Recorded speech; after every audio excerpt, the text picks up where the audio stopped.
banner. That's the Nothing Personal Word of the Day for Wednesday, December 17th, 2025. We did it! All of you New Yorkers out there, 9.8% of people watching this, listening to this right now. Did you wake up this morning and say, yes, the drought is over?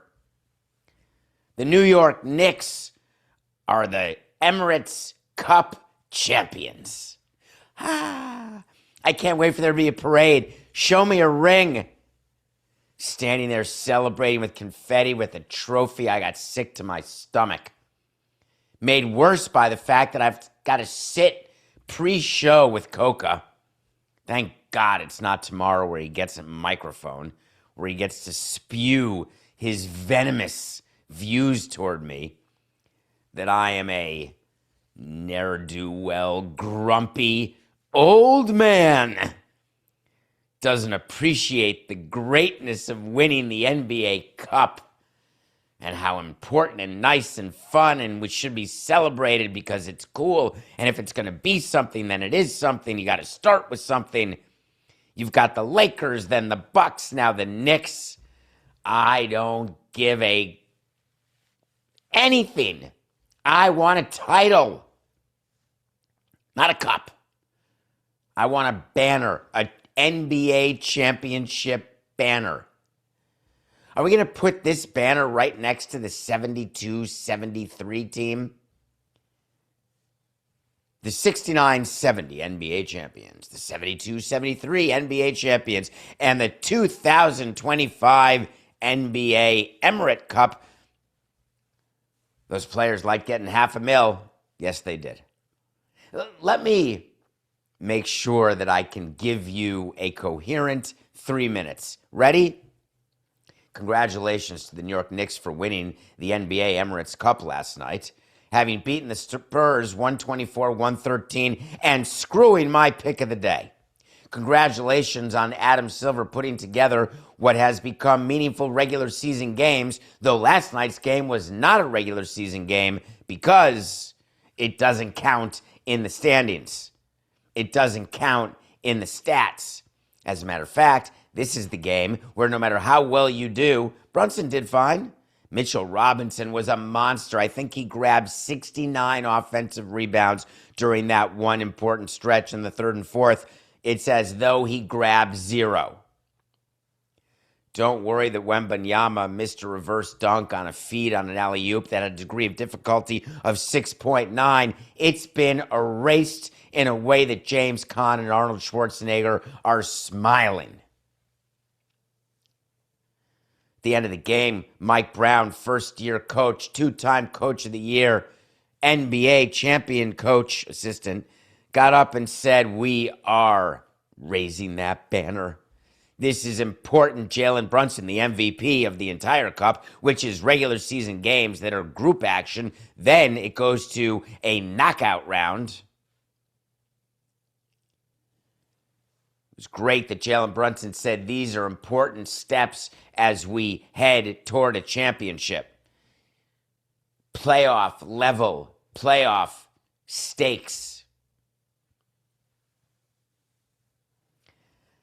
The reason that I'm not willing to in any way, as a New York Knicks fan, as someone who lived and died with the Knicks from 1973 to 1999, I'm talking it was everything to me. I can talk about Knick teams of the 70s, 80s, 90s. I'm like a Sirius station. I don't mean like, hello, I'm Sirius. You know what I mean. Hits of the 70s, 80s, and 90s. That's me. You want to talk Rick Pitino? You want to talk QB Brown, Larry Demick, Toby Knight, Hollis Copeland, Ken the Animal Bannister? You want to talk about my love for Charles Oakley and how deep it runs, having hated him as a Bull? We'll talk about it. You want to talk about how much I miss Bill Cartwright when we traded him, but I embraced Oakley? Patrick Ewing is the number. Forget it. I'll go deep. Latrell Sprewell. Nothing. We made it to the finals twice. That was exciting. 1994, 1999. Lost to the aforementioned Spurs in 99. Lost to the Rockets while Jordan was being punished for 2 years. Finally, the Knicks got past the Bulls without Jordan. That was the game Pippen showed his true leadership qualities. Didn't go in the game because Phil Jackson didn't call a play for him, called it for Tony Kukoc. Yes, I remember all of it. This in 2025. If we fast forward to June of 26 and the Knicks are watching the Thunder win the title, what? Do we look back and say this was an important step in the growth of our franchise that we love so much? Do you know why the NBA Cup started to begin with? It's a broadcast property. It's sold separately. It's like one of those things when you buy, oh, you want batteries also? Sorry, batteries not included. Yeah, the movie stinks, but the concept's amazing. You buy this, you got to buy that. Amazon, that's where you had to be. Or you could have gone to Vegas. Big time celebrities at the NBA Cup last night.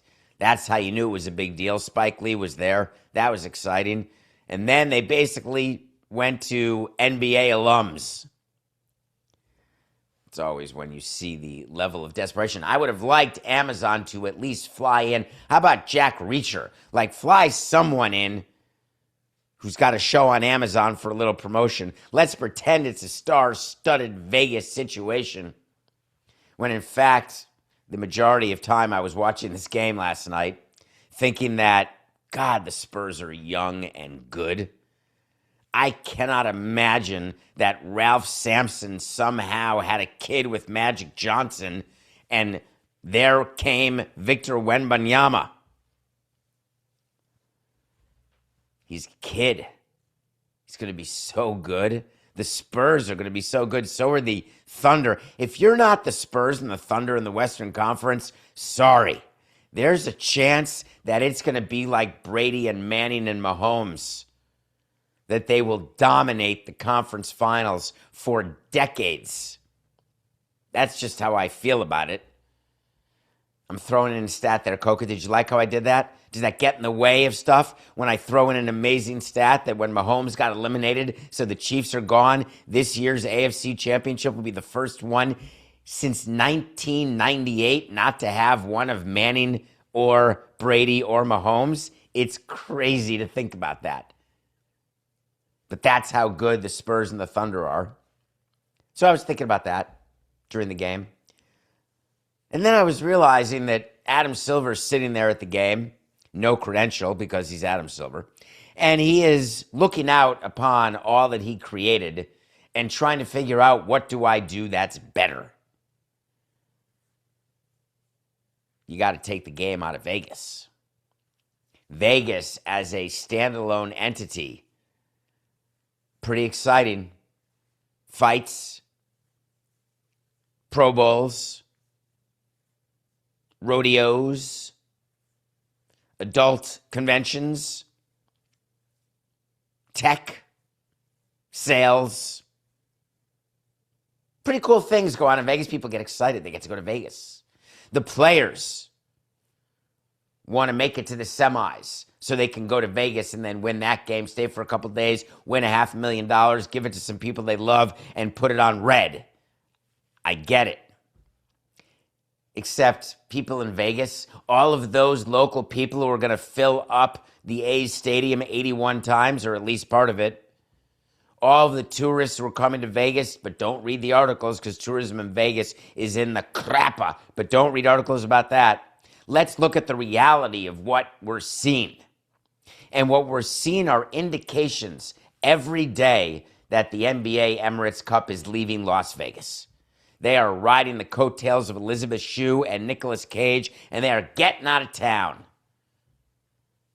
The NBA already announced the next year the semifinals will be hosted at home by the higher-seeded team. The reason that's of interest to me is that Amazon came to the NBA Cup as they were bidding on the rights to the NBA Cup. They show up in Vegas, and it's reported that the executives said, you know what? This atmosphere puts the M in mediocre. What can we do? Well, there's no better atmosphere than home teams, home fans. Let's bring the games home. And Amazon said yes. So the NBA said, we'll do it, but we got to keep the NBA Cup. It's not a real game. We don't want to talk about giving an extra gate to a team. This is league revenue. This is an extra game. The stats don't even count. We got to put the finals somewhere because we want to make it like our Super Bowl. And then Adam Silver looked at the NFL and said, you've got home teams hosting championship games 2 weeks before the Super Bowl, and then they both go on the road to a neutral site. The final of the Cup, if we're going to build it to be this big, big deal where players are going to get so excited they're going to stick their thumb where the sun don't shine, then we better find another neutral site. So now they're out looking at neutral sites. But here's the crazy part, is that Adam Silver had to walk the line between, yeah, we're leaving Vegas, but Vegas is awesome as an expansion city. Remember Vegas, NBA, Shaquille O'Neal, LeBron James, earlier episode of Nothing Personal, where two titans are duking it out in the heavyweight division to try to be better than Jordan was. And they'd like to run a team, but they'd like to run a team in Vegas the way David Beckham said, I want to run a team in Miami. But behind the scenes, what David Beckham was really saying is, I'll run a team anywhere. Where's my best shot? Do you think LeBron James and Shaq are the same thing? I just want to run a team. I don't care where it is. It's not a coincidence that Adam Silver, before the NBA Cup game, when he met the media, it's not a coincidence that he talked about expansion. It's not a coincidence that he said, yeah, Vegas, man. Well, I think he said, Vegas, baby. That city is ready. He also talked about Seattle. For all of you listening in Seattle, I know it's really early in the morning, so you're probably listening to this on tape. So good morning. You could watch on the DraftKings network, but you got to wake up early. Or you could be live, but that's 4 a.m. I get it. Not everyone's me. But quick question for my Seattle friends. Do you know you used to have a basketball team? Do you know where that basketball team is now? I'll give you a hint. They won the title last year. Do you know why your basketball team moved from Seattle to Oklahoma City? Because your city did have zero interest to put in any money into a new arena. Zero. So the team moved.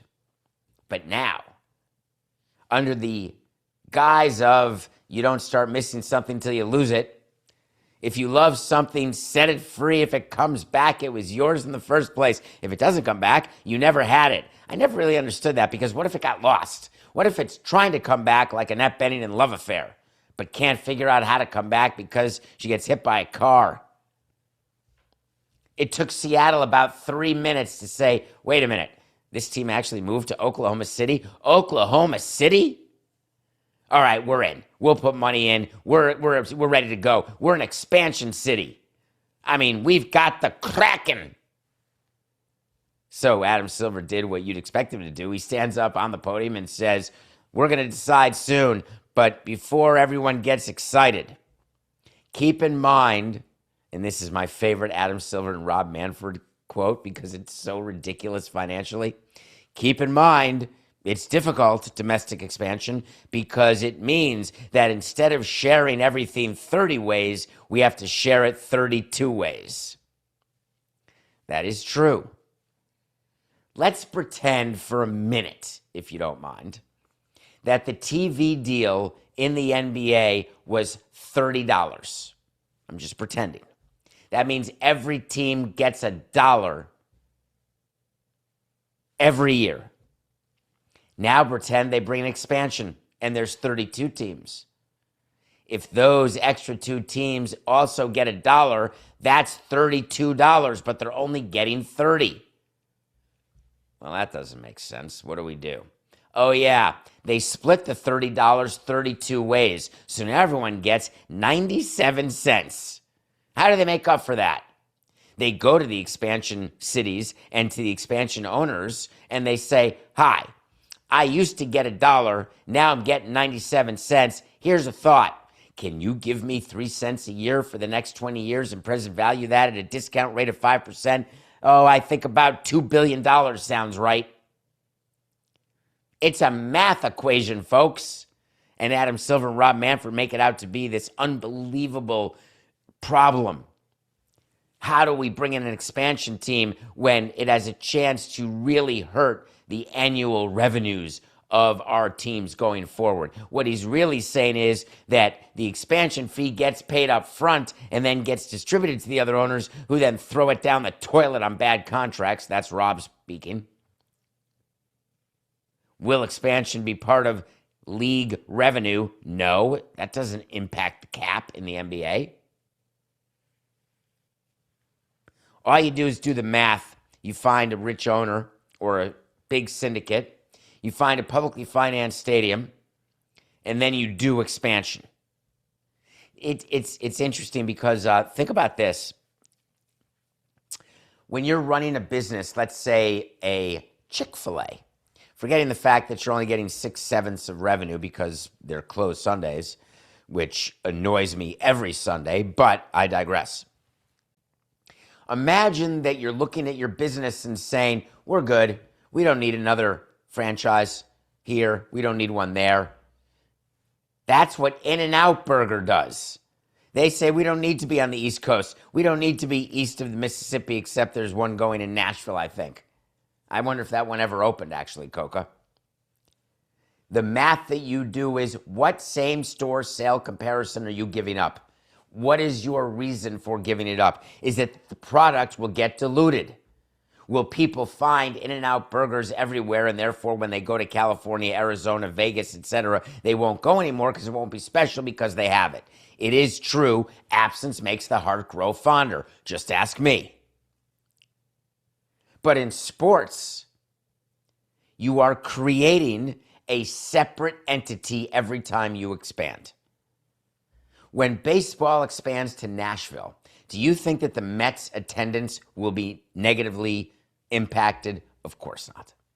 Do you think that broadcasters going forward will say, wait a minute, we've got 32 teams, not 30. We're going to give you less, not more. Well, you expanded into a very small market.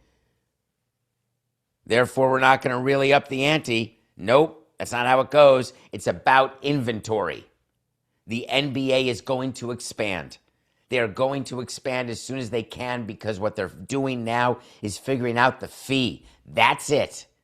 Baseball is the same. They are simply figuring out who's going to pay the biggest fee. But what they do while they're negotiating fees and finding owners is they do studies about cities. They do comps. They say this city's got a GDP of blank. That city's got 17 corporate sponsor possibilities in the top Fortune 500.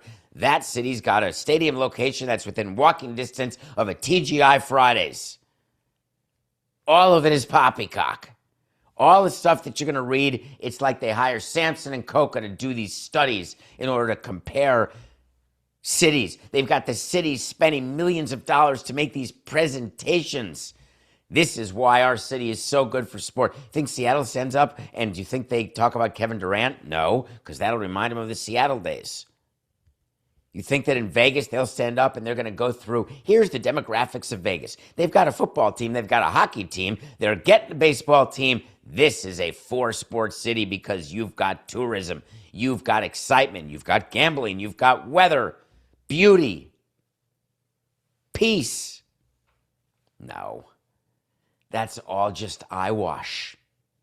The expansion conversation, anytime Adam Silver or Rob Manfred open their mouths about expansion, they're talking to prospective owners. $2 billion, please. We're going to split that 30 ways. I got to wait to see, just so you know. It's an easy one, but I'm feeling unloved right now by Coca and Jack because I just am. So, Coca, an official wait to see. When we tell you something's going to happen, if it does, fine. If it doesn't, fine. We'll revisit it at davidsamsonpodcast.com. The final will not return to Vegas of the NBA Cup next year. Sorry. It's such a give me. It is not going back to Vegas. Welcome to Salt Lake City. That's me from Book of Mormon. Anyone? Anyone? All right, whatever. It's fine. What do you think about owners emailing fans? God, there's an outrage going on in Golden State right now, in the San Francisco area. You know the owner of the Warriors, Joe Lacob, right? Joe Lacob? Lacob rhymes with Jacob. I've met the guy and I can't remember. Is it Lacob or Lacob? Lacob sounds French. It's Lacob. So some fan, so you're aware of the Golden State Warriors? I don't know, right? The team, the dynasty, they won 4 titles, went to the finals 6 times in the last 10 years. They're off now because they're old, so they haven't even been to the conference finals in the last 3 years. Right now, I think they're the 8th seed. They're just below 500. They are exactly in no man's land because they held on, but who wouldn't? You got to keep Steph Curry there with Draymond Green. Bad enough they got rid of Klay Thompson, but there's no room for the young guys. You're hanging on. You are looking for the glory days because they will get you by. So somebody sends an email to an owner. We got, Coca, this is no exaggeration, I would say each week from fans, it's hundreds for sure. Hundreds of emails. Some with requests. Hey, can you give me money? Hey, can you give me tickets? Hey, I'd like to have Stanton's baby.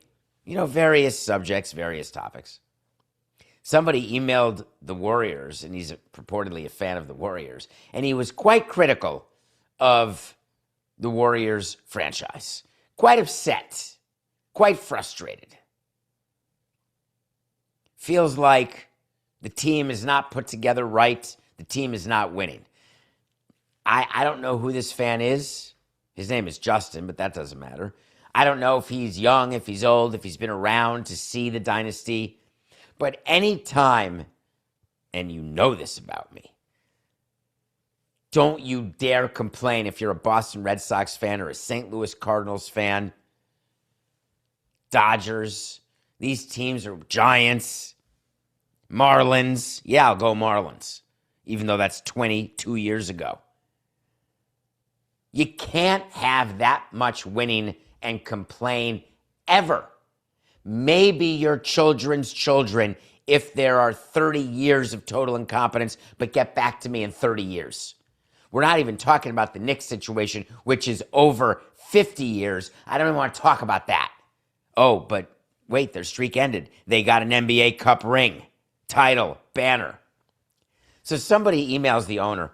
We had a very simple rule that I, as the team president, had a public email address, and my assistant and I would answer every email. We had a bunch of form emails that I had pre-written. I never said this before, Coke. I've never told anyone this, but this is how I was able to respond to all of the emails. We had categories. Complaining about fire sales. I had an email written up to respond to you. Complaining about stadium experience. I had an email lined up ready for you. Complaining about me. I had an email lined up ready to go. I responded to everything, and I tried to make it personal because I would sign every letter. It would get printed by my assistant back when trees didn't matter, and I would sign it. We'd put it in an envelope back when I could tell you a postage stamp was 69 cents, and boom, gets sent out. People get all happy and excited. Sometimes we would just respond to the email. Other times we'd mail like signed balls. If people, the more you complain, the more likely you will get a ball. Joe Lacob, the owner, is the equivalent of Jeffrey Loria. We didn't have Jeffrey Loria respond to anything. Not one. Ever. Zero. Well, Joe Lacob decided to respond to the email. And he wrote back, "You can't be as frustrated as me." I assume he meant to say you can't be as frustrated as I, but it's fine. He said, "I'm working on it. It's complicated." I wonder whether Nancy Myers sent this. Style of play. Coaches' desires regarding players? League trends? Jimmy is not the problem. What do you mean by that? It is complicated to run a team, I grant you that. Style of play? Does that mean the owner is not on the same page as the coach? Does that mean that there could be a worsening relationship between Steve Kerr and Joe Lacob because of the email that the owner sent to a fan where he agrees that he's frustrated and that somehow coaches have desires regarding players, does that mean that Steve Kerr is playing players you do not want him to play? You're the owner of the team. Release the players. I couldn't stand when our owner would call me up. I don't want him playing. I don't want him pitching. I don't want him playing. All right, here's an idea. Let's designate him for assignment. Because if he's on the active roster, all of a sudden, he's going to play. Do you know how normal it is for relationships to die? Steve Kerr is downplaying the whole thing. Steve Kerr, who is in the last year of his deal. Steve Kerr is saying that he wants to keep going. Of course he's going to say that. But do you not think it would be normal for a coach's relationship with an owner to disintegrate as though they are in a marriage where there is a ton of love, a ton of success, a ton of putting pennies in the jar in the first year, and then the rest? As a matter of fact, this is a true statement. The happiness that an owner and a coach have after they win a title is the same as the first year of marriage, where they say every time you have sex in your first year of marriage, put a penny in the jar. You'll spend the rest of your life taking the pennies out one at a time. It's the same thing with coaches and their owners and how happy they are. Put the pennies in for the happiness, because after that, it's going to build into unhappiness. Now, every time you win another title, does that add pennies to the jar? That's the equivalent of saying every time you dress up and do something fun with your spouse, does that get the jar back going, filled up? No, it doesn't work that way. Time. Steve Kerr's been there a very long time. The fact that that relationship is likely over is as normal can be. Of course, Steve Kerr is saying all the right things. My owner supports me 100%. I support him. We have a great connection. What? What are they going to be, partners in the $25,000 pyramid? The Warriors, obviously, dynasties are over in Golden State. People are misunderstanding a couple of things here. People are misunderstanding about the emails and the privacy of emails. I guess I would like to say that if you are upset that this was made public and that you thought that you were sending a private email, I've got a surprise for you. When you email a team or a person associated with the team, it's public. It's like entering into a tweet beef. It's like asking Pablo, every time that you're beefing with someone, do you think that's private or public? Well, in Pablo's case, he wants it to be public. But in certain cases, if you do not want something to be public, here's an idea. Do not email an owner. And if you think that when an owner emails a fan, the owner is saying, ooh, that may not be public, my letters that I would send to people would end up on eBay. I mean, for $1.99, but eBay nonetheless. You learn when you are running a sports team that no matter what, everything you say or do is public. Do I think that this is a big deal? The big deal that it would be like a top story that the owner of the Warriors is frustrated and may have a problem with Steve Kerr? No, it is as obvious as Wednesday following Tuesday. It is less obvious, however, way less obvious than the fact that the Dolphins stink. For the next few minutes, I would like to introduce you to a team that I have hated since 2002. I have rooted against them in ways that I can hardly express to you from 2002 to 2017. I cannot express to you how much I root still against them, but very, very more normalized, because I'm not with the Marlins anymore. It's always better for the Marlins for the other Florida teams to stink. You know I've told you this. We all send out, this is great. Congratulations from all the teams in the area. I wonder if the Knicks are going to send out like a congratulations tweet on the, if the Yankees will send out a tweet congratulating the Knicks on the cup. That's pretty funny. But the Dolphins have been inept since before I got to Florida. So basically, they haven't won a playoff game since 2000. It's the longest stretch of any team in football, and it may be the longest stretch of any team in any of the major sports not winning a playoff game. They are the laughing stock of results. Mike McDaniel is the laughing stock of coaches. Stephen Ross is the example of how to make money with your stadium, how to add value to your franchise, and how not to win games. Hey, an A in business and an F in on-field operations, that averages out to like a C+.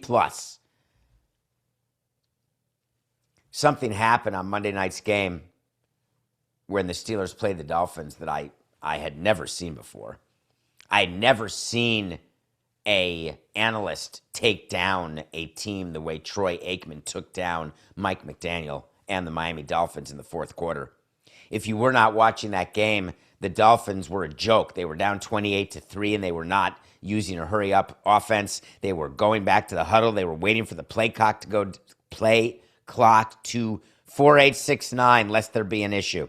They were waiting for the play clock to expire before snapping the ball. No sense of urgency, nothing. Then all of a sudden they score to make it 21-10 or 21-9, and boom, things get exciting. And so they start hurrying up and caring about the clock and using timeouts. Meanwhile, Troy Aikman is saying, this is the most embarrassing fourth quarter I've ever seen by a team. What is the coach doing? What is the level of ineptitude that we are witnessing right now? You think Stephen Ross isn't paying attention to Troy Aikman? You think that whoever the new GM will be isn't thinking to himself, my God, we have a real problem here. The problem is Mike McDaniel. People are confused, though, because Mike McDaniel did exactly what you do when you're the problem. What's the first thing that you should do when you're the problem? You've listened for years to me. 1, tourniquet it. Let it bleed out. And then save yourself. 2, create another story. The old deflection. Mike McDaniel comes out one day after he's been torched for his ineptness and says, listen, I don't want to say. I don't know for sure. We'll talk about it later, but I got to tell you, the quarterback play last night was not good enough. Everything's on the table. What? You just signed Tua to a 4-year, $200 million contract? It will go down as one of the worst football contracts ever. It's not Anthony Rendon territory or Steven Strasburg territory, but it is amongst the bad. And the way it was structured is the Dolphins can't rebuild. They can't move on from him. There's too much dead cap money. If they release him, it's like $99 million of dead cap money, which would make Stephen Ross even crazier because he'd have no chance to build a winning team with that amount of dead money. None. Well, I guess that Stephen Ross could build a winning team if he just did the opposite of everything that he had been doing for 20 years since he's bought the team. Tua is a mediocre quarterback who got perfectly timed performance the last couple of seasons that snookered Stephen Ross and the Dolphins brass into thinking that he could lead them to playoff success. Tua cannot lead the Dolphins to anything but a brick wall as part of a marching band. The likelihood that Tua will win a playoff game as the quarterback of the Miami Dolphins is the same likelihood of me waking up tomorrow 6'4". The fact about Tua is that the risk that was taken by the club did not pay. And so what do you do when something goes wrong? You double down. Can you imagine if Steve Ross acted that way in his real estate business called Related, where every time there was a bad investment, he said, here's an idea. I'm going to invest double in it now. That'll make it good. That's what the Dolphins did with Tua. Injury prone, not good enough. Let's extend him because our fan base is up in arms. Why? Where's the fan base now? Trade Tua, tank for Tua, turned into trade Tua. Release him, screw him, stinks. That's why you can't pay attention to fans, because then you're going to be a fan. Got pressured into it. You think Tua plays next year? Yeah. Do you think he plays next week? Yeah. They're not going to bench him for Zach Wilson or Quinn Ewers. Is that the guy's name? Why would you do that? You have so much invested in him. To pretend that money doesn't matter to you, to pretend that we are going after winning the way in our mind is the best chance to win, and the guy we paid over $50 million a year, he's not our best chance to win. There is no chance the Dolphins have that epiphany. Side note, the coach of the Dolphins does not get to bench Tua, just so we're clear. Mike McDaniel's very good at using the I word. He's going to decide by Wednesday. No, you're not. Hey, Stephen Ross, just want to tell you we're not playing Tua. Click. Give me a break. Of course, that's not how it goes.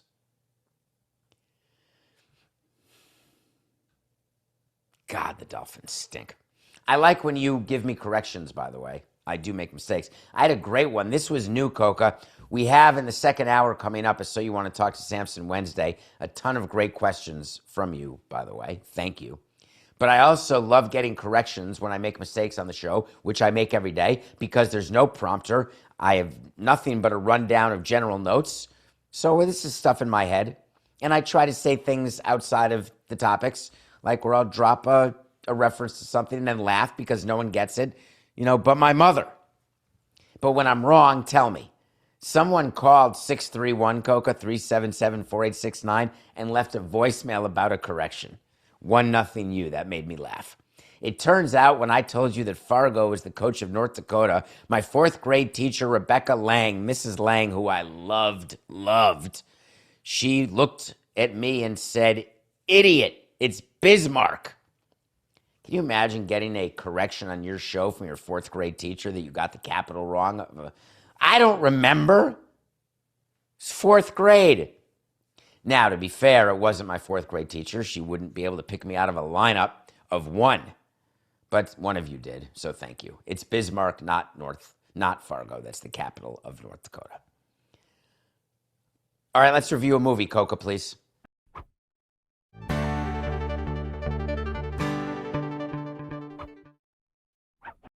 Rose Byrne took a huge chance and took a role in a movie called If I Had Legs, I'd Kick You. It ties for the worst movie title of the year, but her performance is amongst the best female performances in a motion picture that you will see. When the Oscar nominations are announced in just a few short weeks, Rose Byrne will be nominated for Best Actress for her performance on If I Had Legs, I'd Kick You. It is the story of parenthood, how being a mother who has been abandoned by your husband, Christian Slater, who doesn't show up for anything, and you've got a child with special needs or sickness, it is an impossible situation.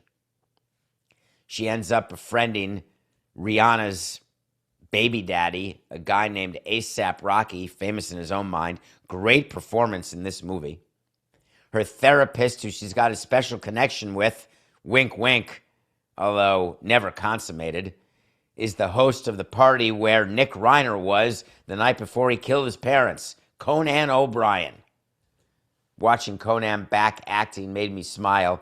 Reminds me of Greg Kinnear doing stuff. That's really an insult to Conan, but I don't mean that to be.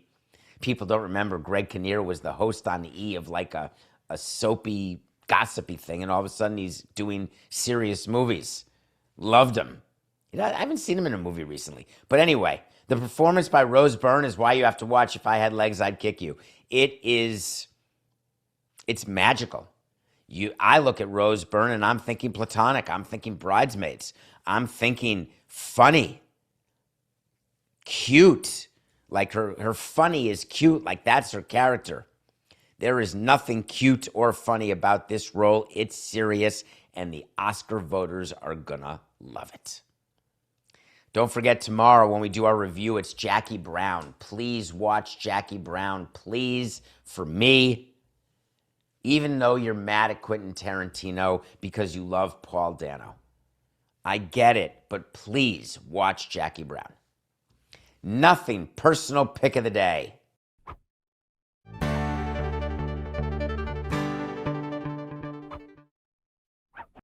I had it. I really did.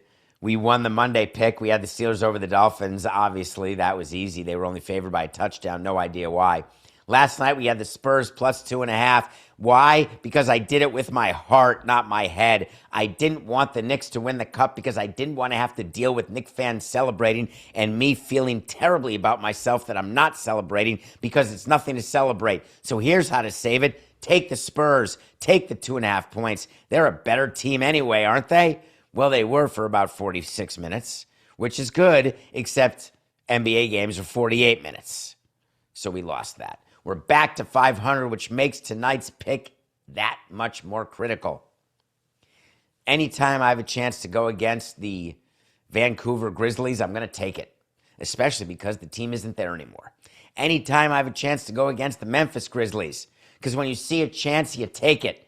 T-Wolves, minus 7.5. A-Rod gets the win over Ja. Something going on in the Anaheim Angels of Los Angeles organization has been going on for a couple of years. One of the saddest, most tragic stories that we've seen over the last decade has been the death of Tyler Skaggs, the Angels pitcher who was found in his hotel on the road, passed out and dead, having mixed in some way alcohol and prescription medication that was not prescription, that was laced with fentanyl. There has been ongoing litigation regarding this case because, as you can imagine, the family of Tyler Skaggs would like money. They feel as though they had a chance to be rich, and they would like someone to pay for the death of Tyler Skaggs. So far, someone has paid with his freedom for the death of Tyler Skaggs, an employee of the Angels. But that isn't the money part. So there's a lawsuit where Skaggs' family is trying to get money. I'm not begrudging them the right to take advantage of the legal system and find a way to get Artie Moreno to pay. Well, there was no settlement. And you remember when I talked to you about settlements? Do you remember the categories of settlements? When people who want money, there's room for settlement. When people who want justice, there is no room for settlement. When people want both, there's only room for a bad settlement if you are on the other side.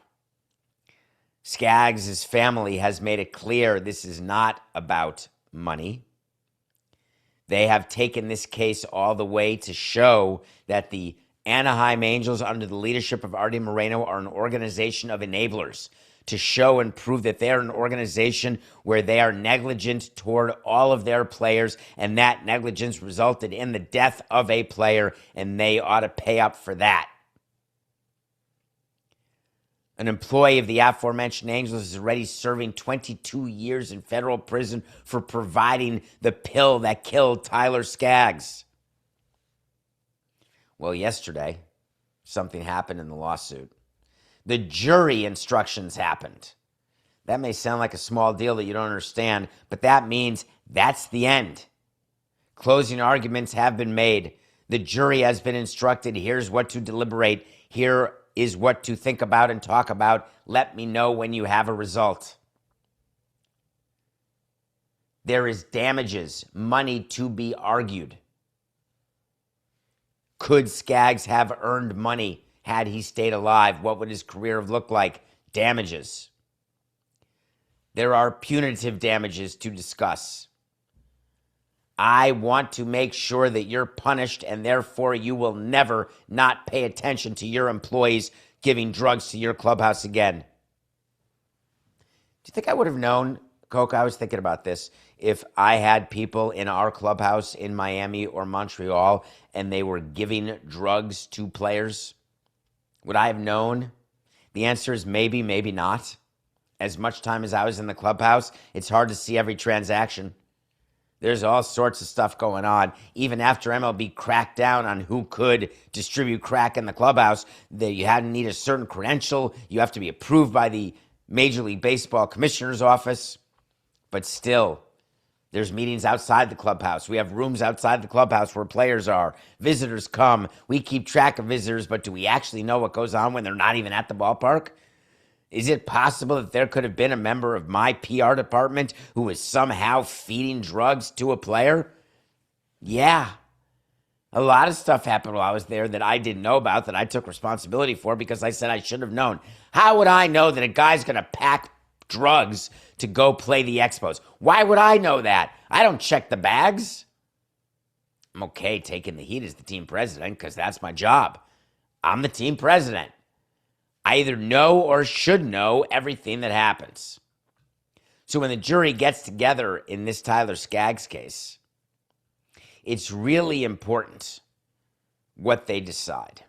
Because if they come back that the LA Angels are and were negligent and do have to pay a huge sum of money, that's going to change. If I'm a president of another team and I see that result, I am changing how I am going to operate my business. I cannot expose myself to that sort of judgment. I cannot in any way allow for someone to think that I acquiesced or possibly enabled anything that led to death, injury, divorce, any of it. Don't want any part of it. I am going to change into George Orwell. I'm going to become Big Brother. I'm going to make sure with cameras, to make sure with non-looped cameras, to make sure with ID checks, to make sure with logs, with buzzers and clickers, that I'm going to know what's happening every minute, and I'm going to mark it all down, and I'm going to watch it on cameras Billy Baldwin style. The reason why this is extraordinarily important is that if you hold the team liable and negligent for the actions done of an employee, either on or off duty, that has significant legal ramifications and financial ramifications.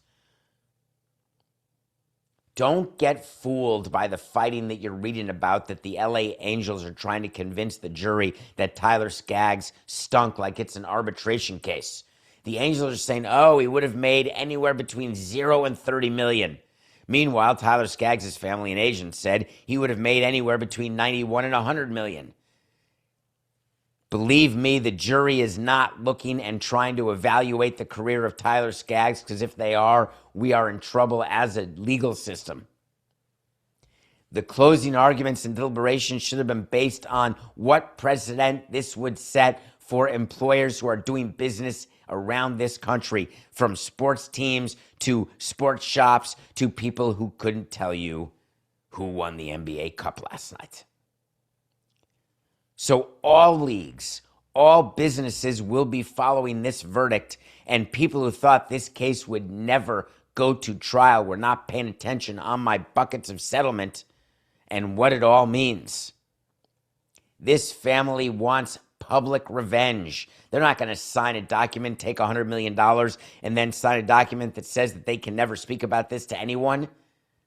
The Skaggs family is feeling like they are keeping Tyler's name alive by speaking about it, by impugning the leagues, the teams, the employees, everybody, for the sole purpose of making sure that culpability on their beloved dead son and husband does not fall to him.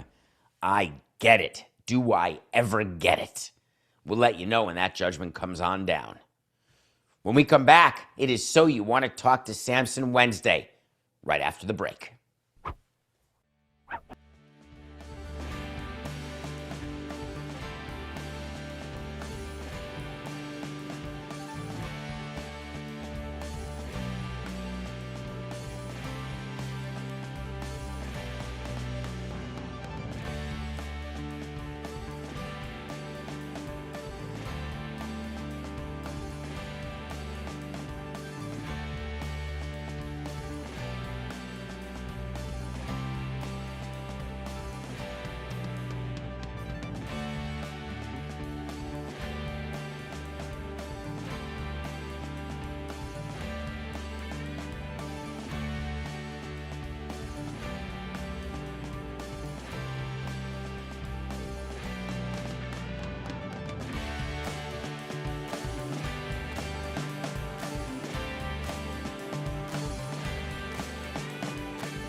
Welcome back to the second hour of Nothing Personal, where you know that every week we've got my favorite show, which is called the So You Want to Talk to Samson Show.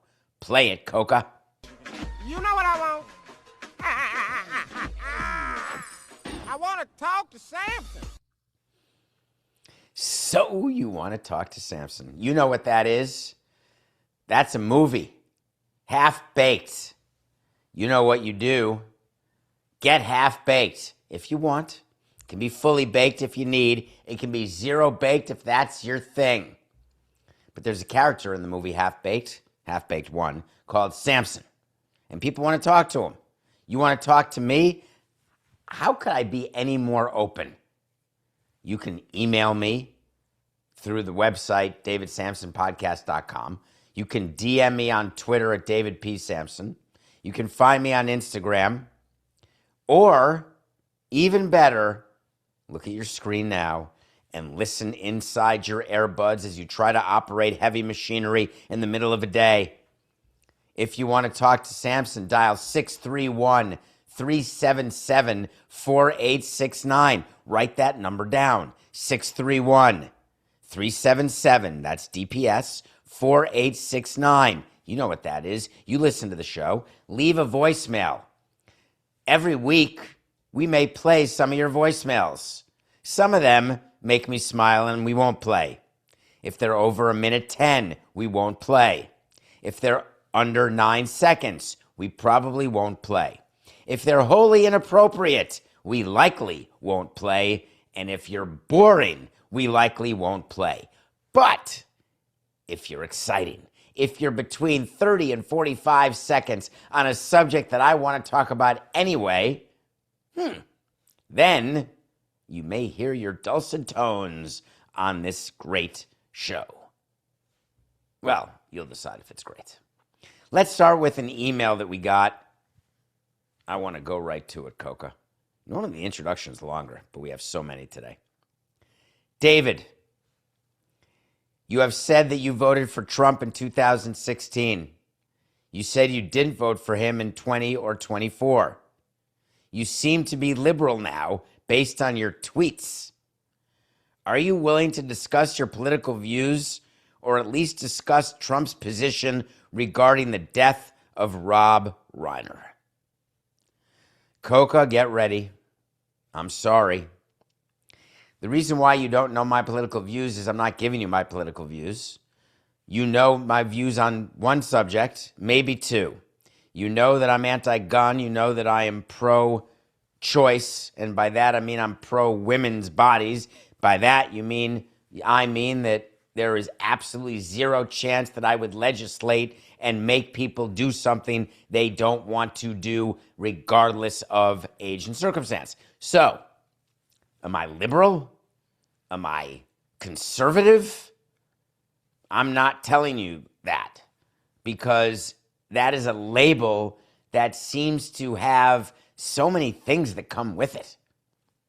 And I am a pragmatist. Oh, God, Coca. 4869. I am a pragmatist. That means that I want people to live and let live, and I want to realize that what is true, and I can't change what is true. It is a very frustrating position to be in these days, because when you have a microphone and a platform, you're supposed to try to effectuate change. You're supposed to be able to explain to people why what certain people do is wrong and try to actually make a difference. I should be able, with this platform, to have you read a tweet by Donald Trump that is so outrageous, so wrong in so many ways that we should all be mortified regardless of your political leanings. Every single one of us should be mortified that the President of the United States comments about Rob Reiner's death and talks about the fact that he is a tortured and struggling man, and that he had a mind-crippling disease known as Trump derangement syndrome. Donald Trump doubled down on this piece of ridiculousness last night, FYI, when asked again, and just said he was a bad person, didn't like him. I absolutely am fine with not going to people's funerals. I am fine with not liking people. I am fine with disagreeing with people. Good. What I'm not fine with is the president of our United States exhibiting and then normalizing that level of infantilism, that level of pettiness, that level of lack of professionalism. You are being looked at. It's this, you know what this is the equivalent of, Coca? When I would do stupid and silly things on the Levitard show as president of the team, and people would say, "You're a team president. What are you doing talking about strip club poles and reviewing movies?" I get it, except I was the president of a baseball team. I was not curing cancer, and I should have been. The president of the United States is a wholly different position. Yes, held to a different, higher standard. It is your job to be a model for everybody, of every color, every size, every nationality, of every country in the world. You are the most powerful man of one of the most powerful countries. And instead, we have a president who chooses hatred, chooses pettiness. I've told you that I voted for Trump in 2016 because it did not occur to me. I had an idea of what his policies were, and fine by me, Andy Grammer, but I did not realize what he would do with his power, trying to get rid of the three branches of government, trying to change us out of a democracy. None of that occurred to me until I saw the writing on the wall after the vote had been cast. So yes, I did not vote for him again. And the reason that I told the audience in 20 and 24 that I didn't vote for him is that you would think, as someone who's Jewish, you don't know if I'm a one-issue voter, because I can tell you, if you're a one-issue voter and you are pro-Israel, you're voting for Trump. What I can also tell you, if you are a gun-owning racist, you're voting for Trump. It's your right. You want to own a gun, own a gun. You want to be racist, be racist. I just don't get it. I don't get where the benefit is to you other than you thinking, oh, that could be cool. I want to be like that, or I want a country that looks and smells and feels the way he is trying to act and make our country. I don't like when I lose jobs to competition, and that competition, there's a chance, has a different colored skin than I have. I don't like when my money does not give me as much purchasing power as it used to. I don't like when other countries think that we are not the omniscient country. I get all those points of view, but the problem is that what's happening to us now, we're more a laughingstock around the world than we ever have been. This is not a Jeff Daniels speech from Newsroom, because I'm not Aaron Sorkin. But there is no question that the America that we all assumed was the most powerful and the greatest nation in the world, the reason why they're not, it's not just about gun shootings and mass shootings. It's not just about the level of racism and the attacks that take place. It's not just about our view of our own government and our own people and how we want to control and manipulate our own people that makes us act like we are far more China than we are England. This is about decency. I can't even get to the political issues to discuss them with anybody. I can't get into a real world discussion about Trump's politics and about our government because everyone's too busy talking about this. Everyone's too busy talking about the crazy things that he does that are just so wrong. And that we somehow feel bonded over the fact that we all agree that it's so wrong. And you're seeing it now everywhere. People on the right, people on the left are condemning Trump and his tweet about Rob Reiner. Whether you liked Rob Reiner or didn't like Rob Reiner, here's a thought, doesn't matter. But once you're done finding commonality of interest to detest that sort of tweet, everybody's going right back to their sides when you go one level deeper. when you do a little Mohs surgery and really dig in on a skin spot trying to get rid of some cancer, you realize you got to dig deep. You got to dig so deep that there's nothing around that even is close or remotely a problem. You can't dig deep when you're only on the surface finding commonality with a tweet like what Trump said about Reiner. You have to get much deeper, and you have to get commonality of position on issues that matter. Any time that there is something that distracts our country from what is real and needs to be debated and discussed is another day where people are entrenched on their own sides of an argument. It's the most common thing you hear right now. Nobody's listening. Everybody's talking. Nobody's praying. Nobody's moving sides. That's not the school I went to. That's not the world I grew up in. That's not the country I grew up in. That's not the countries I visited. Debate. Intellectual discourse.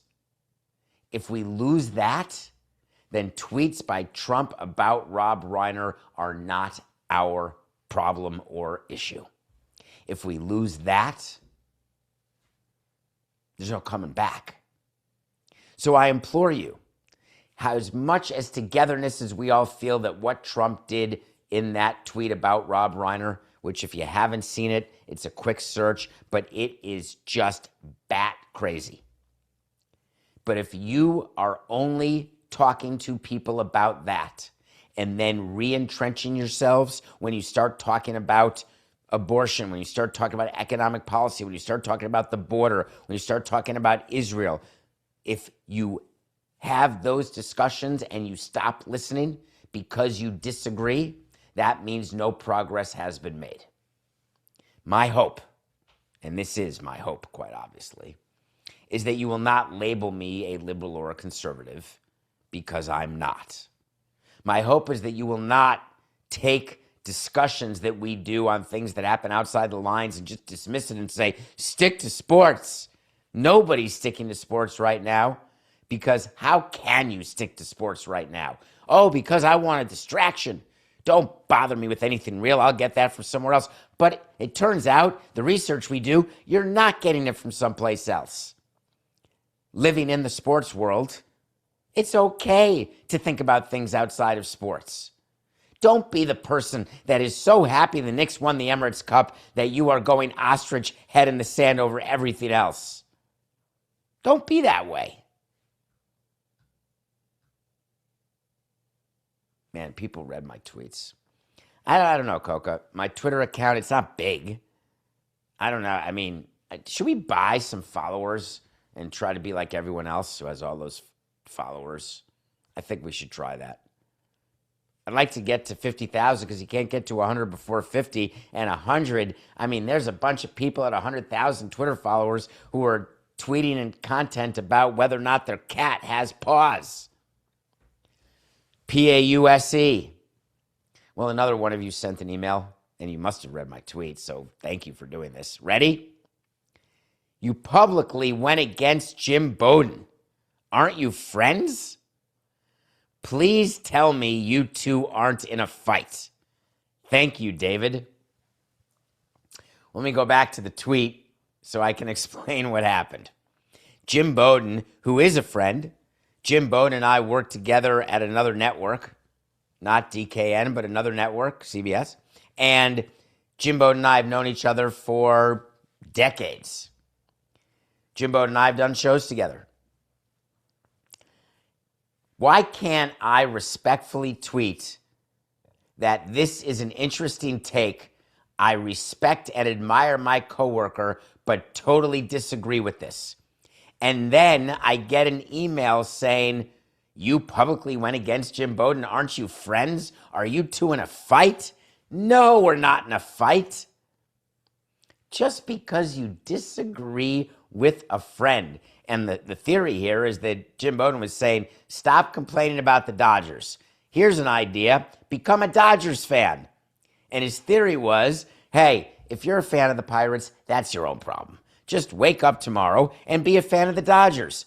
I get it. I get what his point was. No one is making you be a fan of the team you've been a fan of since your childhood. People change spouses, for crying out loud. They change shirts. They even occasionally change underwear. Why can't you change sports teams? It is weird, isn't it? Do you move to a different city and then take on the teams of that city? Well, you don't actually, because I would know that's Miami. Why do you think there's so many Yankee fans in Miami? Or why, when you go to a Dolphins game against the Packers, people love the Packers? They're not from Green Bay. They're not living in Green Bay. Why do they love Green Bay? Because Green Bay's lovable. They've got generations of fandom passed down. And then you just are born to like the Packers. You do realize that there's certain things you can teach your children that are amazing, and other things you can teach your children that are hateful and criminal. Teaching your child to like a sports team, in. If that child chooses a different sports team to like, I'm in also. But thinking that once you've got your team, that you are then going to switch. Let me give you a great example. Do you know how much money Pepsi and Coke spend trying to get you to feel good about your choice of being a Pepsi drinker or a Coke drinker? Very little. The reason why you've got all these fantastic commercials of Pepsi and Coke is they want kids, people who have not yet had their first Pepsi or first Coke, they want kids to choose their brand so then they will drink their soda the rest of their lives. The only way we pass on our soda preferences is by having in the house what we like. But as kids get older and they develop their own minds and they become teenagers, if you're in a Coke household but you prefer Pepsi, you're going to have Pepsi.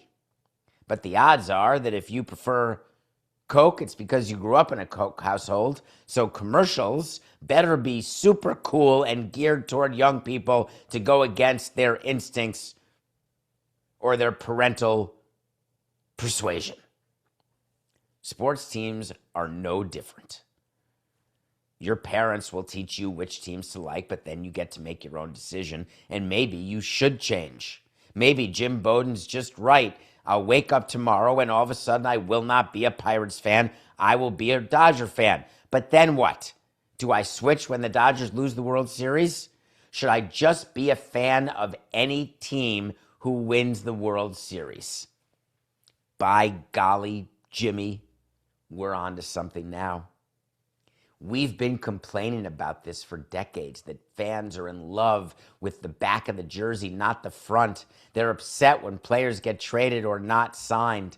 They're upset when players are good or not good from a fantasy standpoint. They're always focused on the players. We spend millions of marketing dollars trying to get fans to focus on the name on the front of the jersey, giving us maximum roster flexibility with minimum public pushback.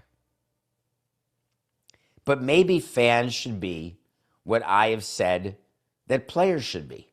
Free agents every year.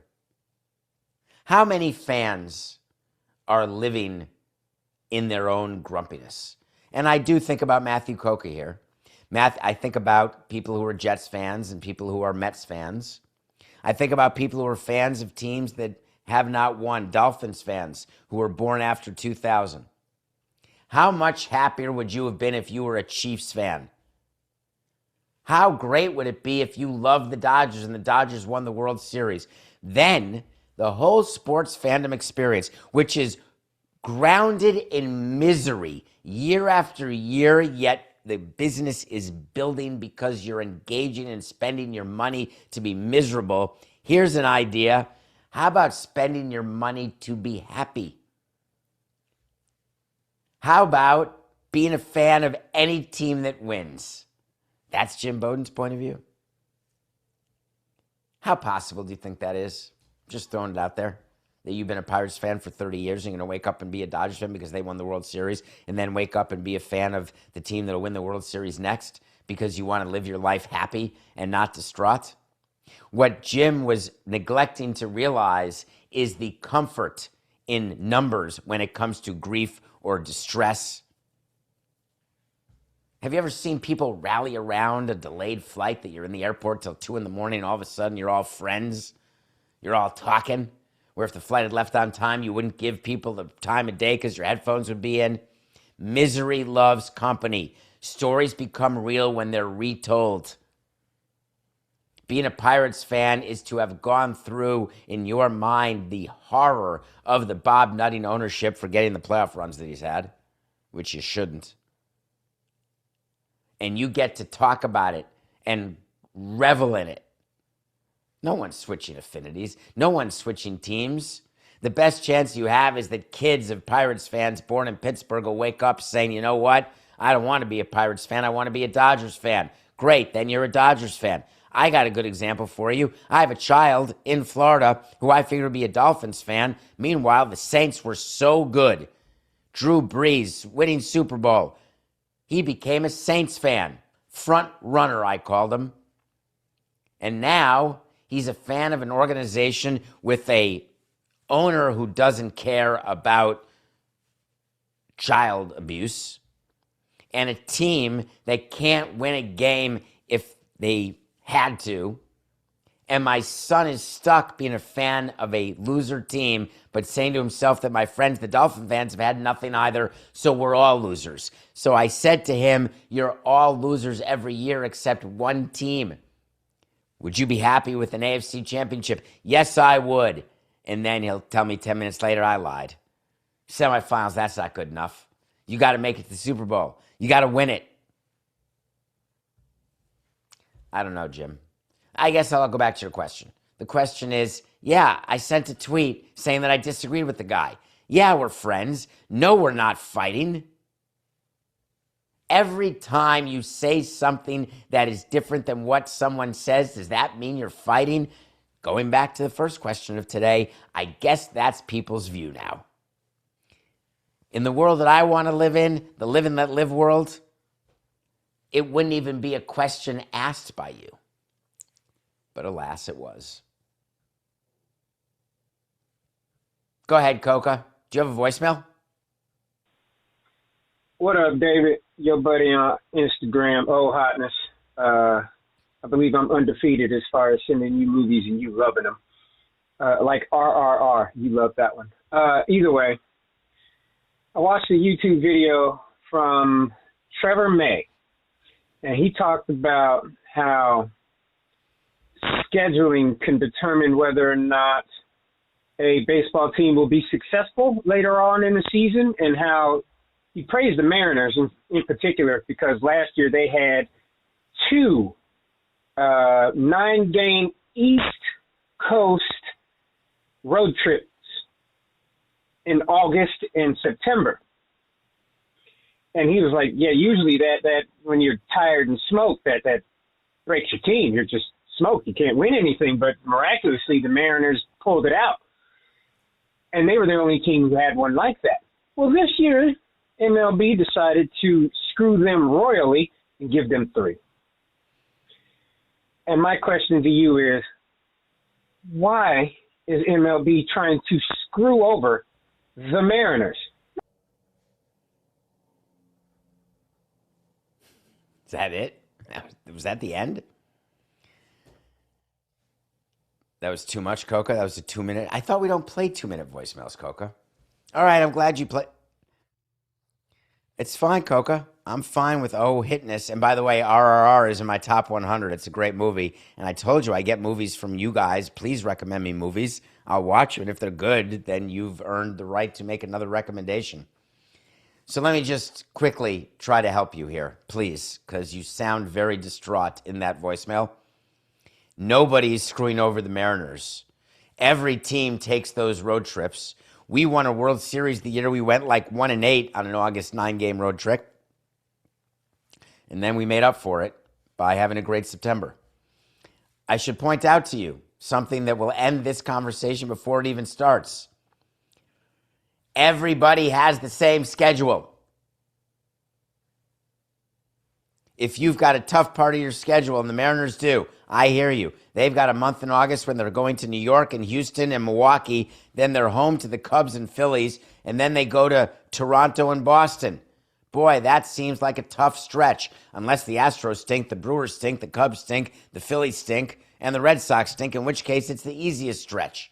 That whole strength of schedule poppycock, give me a break. We don't know who's going to be good or bad this year. The Dodgers are always good, David. Well, they got to start over every year like the rest of us. The Yankees have been an amazing regular season winning team. They never finished below 500. Yep, they got to start over like the rest of us. But there's something called the balanced schedule. Every team is playing every other team. Oh, do you know how schedules are done? It's a computer. And where is your voicemail that says that in September, the Mariners are playing the Athletics twice, the Angels twice, the Rockies, the Rangers, and the Astros? Where is your email about that? Find me a team of the 30 teams who doesn't have a hard stretch, supposedly. And for those of you who think that 2 9-game road trips are tough on players, I've got a quick word for you on those. There are half the players who would like to be on the road all the time. Some of the players who like to be on the road exactly the amount of time we are. A few players would like to never be on the road because they actually have families that they miss and are happy to be with at all times. But the overwhelming majority of players are more than happy for the team to be on the road. It is not like they are traveling in row 88 in a middle seat. It is not like they are staying at one-star hostels. It is not like they do not have freedom on the road. I should tell you, the baseball season is long. It's a grind. It's hard. The players do too much. There's too many games. It's every day. It makes you crazy. That said, screwing over a team, now I have a secret for you. Every year after the schedule comes out, we would write a letter, an email to the league complaining about our schedule. Not every team can finish up with division opponents at the end of the season because it's not a balanced division structure.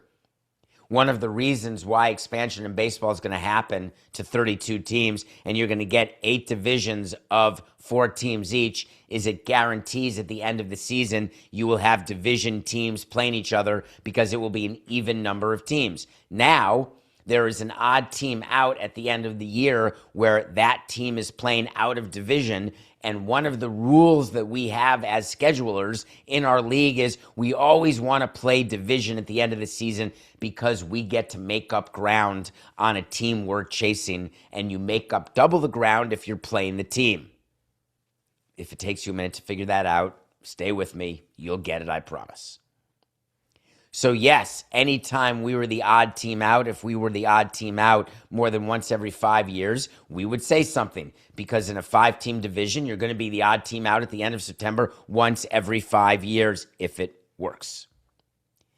The reason why we want our road trips to be done in a way that makes sense geographically is not about player health and safety. It's about the cost of team charter. We would not agree to a series where we go to LA for 3 and then go to Philly for 3 and then go to San Francisco for 3. We do not want to have a charter covering those miles. The Players Union says, hey, we don't really want that because that seems like tough travel. It's not, but it just doesn't make dollars and cents, which is why you see teams on the East Coast, they're called West Coast trips. It happens in every sport. It's for efficiency, not screwing anybody. Everybody is taking the same trips you are. Now, it is true. Seattle and Miami have one thing in common. You'd have to check my facts on this, Coca, but I'm going to guess in 16 years, 16 seasons with the Marlins, we were never below the top 5 in hours on a plane and miles flown. Why? Because every time we fly out of Florida, it's a damn hour just to get over the border. The Marlins and the Mariners were in that same position every year where we were two of the top three worst travel schedules in terms of hours and miles flown because of our location. Seattle is just to the left of the middle of nowhere, and Miami is just to the left and right of bodies of water where no stadiums have been built to this day. So what does it all mean? It means that when we get a chart of what our travel is, because when we get the schedule, we get that. We get the chart, we get the segments, we get the flights that we need, the miles that were flown. Yeah. Do we make note of it? Only for our budgets. We know that that is how the cookie crumbles because of where our team is located. The Mariners aren't complaining about their schedule. The Mariners are not thinking they got screwed over. I have actually no idea why you think it's so. But I'm here to tell you, it's not. Next voicemail, please, Coca. Hey, it's Frankie, Stadium BS Podcast. Hey, got a question for you, real quick. Ken Babby sold his 2 minor league teams as of yesterday, and he's pretty much going full steam ahead as the CEO of the Tampa Bay Rays. Pretty much like your position. What advice would you give him? Thanks. Thank you, Frankie. So Ken Babby did not have to sell his minor league teams, but he did, and it's better that he did. He obviously can't run. You can't be a true CEO of a baseball team and also be the CEO of anything else. There are a bunch of people in sports who have positions where they're doing other things or they're working on other teams. The latest example is Andrew Friedman is running the Dodgers, but also, quote unquote, an advisor to the Lakers. And the reason I'm laughing is that his time is spent running the Dodgers. Now, they pretend when they hire a GM, and they have a great one in LA, Brandon Gomes, and they say to themselves, well, I can do less of the crap work that I don't want to do, but my days are spent macro, making decisions, negotiating with agents, talking to the manager, making sure that my plan is exact and that it's followed by the team. It's a full-time job. When you are the president of a team, you are not just in charge of baseball, though many teams somehow have president of business operations and president of baseball operations, like two different people running those, both reporting to an owner. That really doesn't work. As president, I had the baseball operations and the business operations reporting to me because those departments are intertwined in every possible way. If you want to be the CEO of a team, the same thing as a president, then you would be well advised to not be distracted by other jobs, other responsibilities, children, nothing. It needs your undivided attention to even be bad at it. To be good at it requires a level of commitment that would make many, many people quiver and run other than every 2 weeks. The Tampa Bay Rays are in a very interesting position in my mind because what they are working on right now is the major thing, getting a new ballpark. Ken Babby is out there right now trying to get consensus on a site in Tampa. He is meeting with people trying to figure out who's got money, when, where, how to put into the project. He's trying to figure out what development we can do around the project in order to make it even more financially possible. Ken Babby is not thinking about whether the Tampa Bay Rays are going to finish in first place or last place. And I'm sorry to tell you all that because as Tampa fans, you're used to being so good. You are used to outperforming the market. You are used to, with a small payroll and stadium issues galore, you are used to success. I am not telling you that Tampa cannot win with Ken Babby as CEO. I'm telling you that right now, the situation in Tampa is so much worse than it has ever been because they are up against a clock in a way they never were. The Tropicana Field lease was always expiring in a decade. It was always so far pushed out that Stu Sternberg, the old owner, and his claims that he was going to move the team to Montreal or move the team to northern New Jersey, whatever it is that Stuart Sternberg wanted, it was always, oh, it's what we want, but, in the meantime, we're going to have the best baseball people and let's try to win a World Series. But then, all of a sudden, the stadium issue became more acute. The timeline got condensed, not because of the hurricane, but because the reality of the Tropicana lease was such that the Tampa Bay Rays had no choice but to figure out a way out of that low revenue situation. The reason Stu Sternberg wanted out of that low revenue situation is that he couldn't maximize the value of his team, which he and his partners were ready to sell. They were ready to cash in on their investment made all those years ago.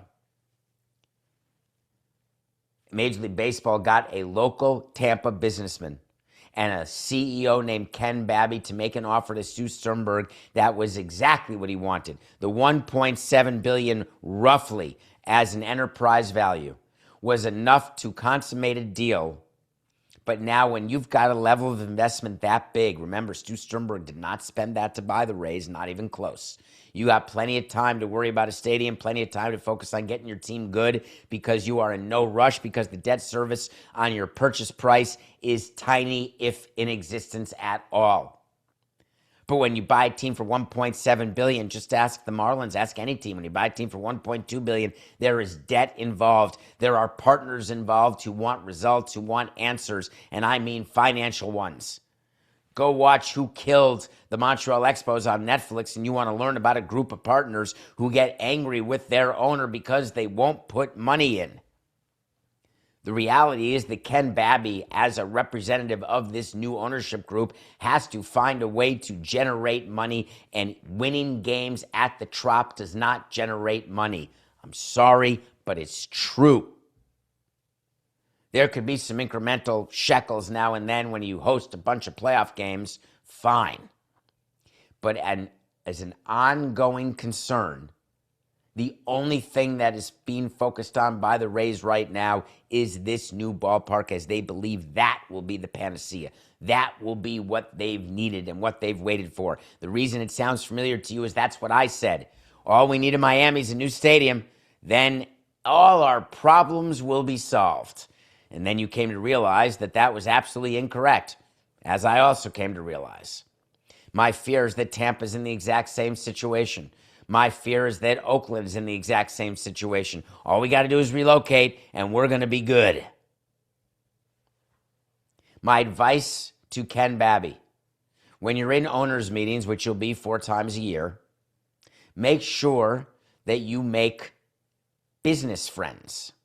Make sure that you've got people on committees, that you've got people inside the organization who can push your agenda and help you in your time of need to maintain your revenue sharing, to maintain all the financial benefits that you get by being part of a club, because you don't want to be out of favor with MLB officials and other owners. The second piece of advice I would have for you, Ken, is to make sure that you choose a stadium site immediately. Because the one that you really want, because you think it's going to generate more revenue and you have more opportunity for development around it, trust me, you and your team won't be around that long.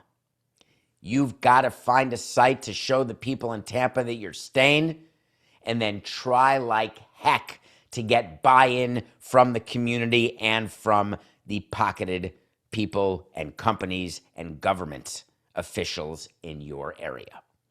My last piece of advice is do not spend real money trying to make the Trop a better experience for the remaining years you have there, because it's not going to make a difference. You will not get any payback on that investment. If you want to develop a new team-friendly seating area, you want to develop more bars, you want to develop more sort of space, my advice to you is make sure you get it paid for first. Because going out of pocket, every one of your free cash flow dollars, every inch of your ability to borrow money, you got to put it into the new ballpark. Every bit of it. And my last piece of advice is that I know that you're going around listening to people. I did that too when I got to Miami. I went around and listened to people. Took me too damn long. Send out some of your lieutenants, make a few appearances in a few chambers of commerce, be quick, be in, be out. Getting to know and meeting all the important people and all the people in Tampa who can be season ticket holders and corporate partners and all that jazz and junk. Don't be fooled by how unimportant that actually is right now. When you have the ballpark and you're hosting people and you get out in the community and you start winning awards and winning games and winning World Series or just somehow being popular because you saved baseball in Tampa, you'll have plenty of time to foment personal relationships. For now, Ken, get out there and cut deals with the government. Get their money. I got an amalgam for you now. An amalgam is when I get so many voicemails and emails that I don't want to give one voice credit. I don't want to give one name credit. It's a topic that I just want and need to discuss. I can't believe the number of you got fooled by what FIFA did. I love it. But it disappointed. You know what? I was going to say it disappointed me. Because if you listen to this show, you would never be fooled by a PR stunt the way FIFA did by announcing that they're adjusting ticket prices. Does everyone remember the fact that FIFA's ticket prices are so outrageously expensive and they're getting hammered publicly like around the world as being chazers to the 20th degree? We've spent enough time talking about FIFA and how they're the single most corrupt organization in the world. Well, yesterday FIFA said, we hear you. We love you. We crave you. We want you and need you, so we're going to adjust our ticket prices. We're lowering our prices. We want supporters from our teams to travel to the United States and to feel safe.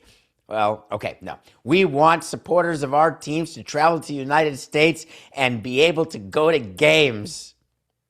We are going to set aside 500 tickets in every game. Wait for it. You got to read this press release. It's a beaut.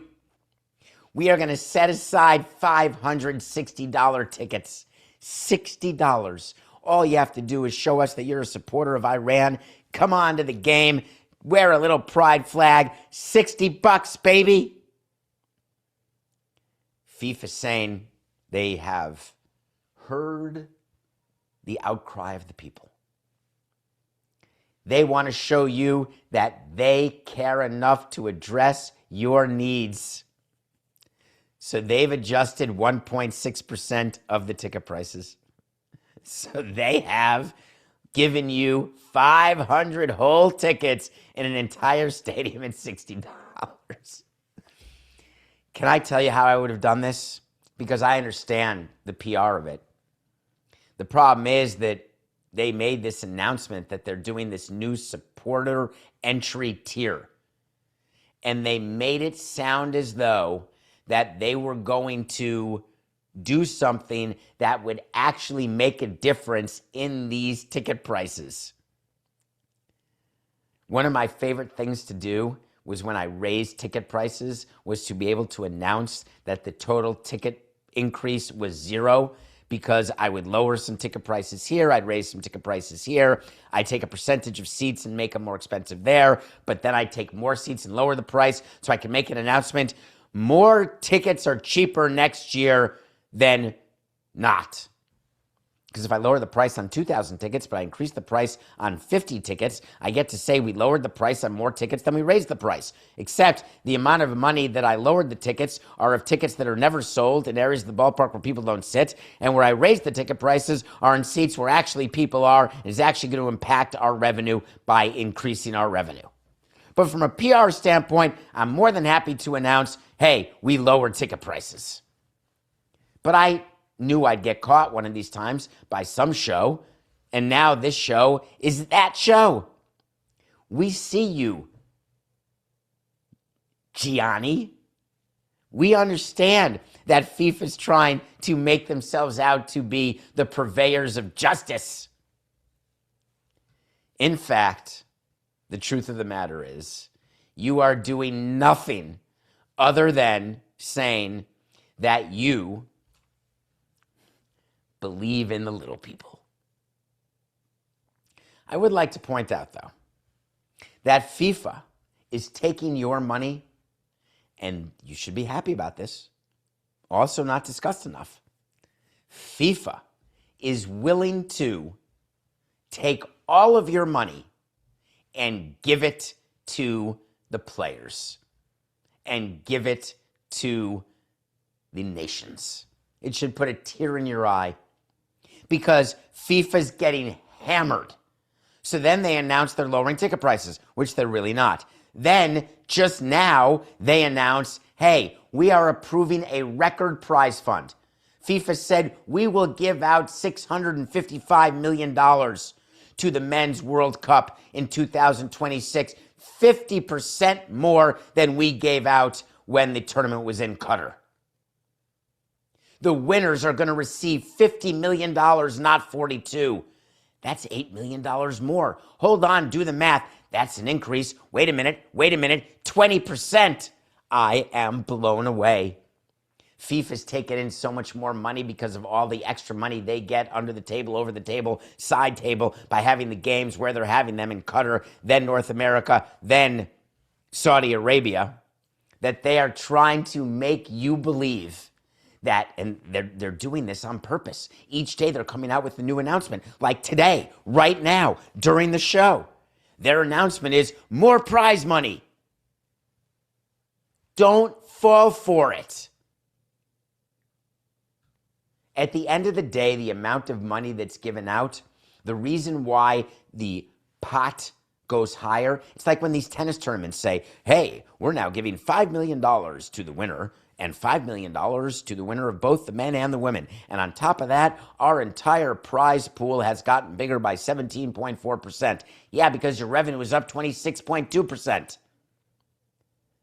Broadcast revenue, ticket revenue. Do you think that FIFA doesn't realize that all the big ticket prices and the fact that everyone is spending money, but it's only the rich people, but they're all buying tickets because they are going to be there and the average ticket price is going to be tremendous, and that putting aside 500 tickets at a lower ticket price is meaningless to their overall financial position? And the broadcast deals they've cut and the corporate deals they've cut because of the corruption, that's money dans votre poche. It's money in their pocket before they drop the first ball on the pitch. Giving an extra little shtuppel back to the countries and then announcing it the day after the ticket price decrease, supposedly, all coming after FIFA is under fire for being underwater. It's all so obvious to me. Please tell me you're with me, because the emails you're sending are like, hey, this is great. FIFA's lowering prices. I'm going to get to go to games now. No, you're not. Hey, this is great. The players are going to get more. Now they're going to want to play the World Cup more than usual. No, they're not. The reason why this level of corruption can exist is because you've got a situation where sponsors and fans and players are all in the same position. They want the games to happen because they want the national pride. They want to win. If this were a league, and a league were operating like FIFA, and a league were making these sort of announcements, it would not be acceptable. There would be competition that would be born. And I don't mean... Seriously, folks, don't be fooled. Do you think next year, Coca, in 6 months when the World Cup happens, that we're going to see a bunch of empty stadiums and that we're going to see that FIFA come out with its finances to say, oh, we thought that we'd had all this money and now all of a sudden we have none of it? It's all pre-baked. All the deals are done. Do not be fooled by attendance numbers. Do not be fooled, oh, there's fewer people, there's more people, there's different people. Their revenue is baked in already, and then they announce this increase to the players as though we're going to fall for that. Not me. You know what they are. It's just business. I appreciate all your questions. We'll be back. Coca comes tomorrow. This is nothing personal.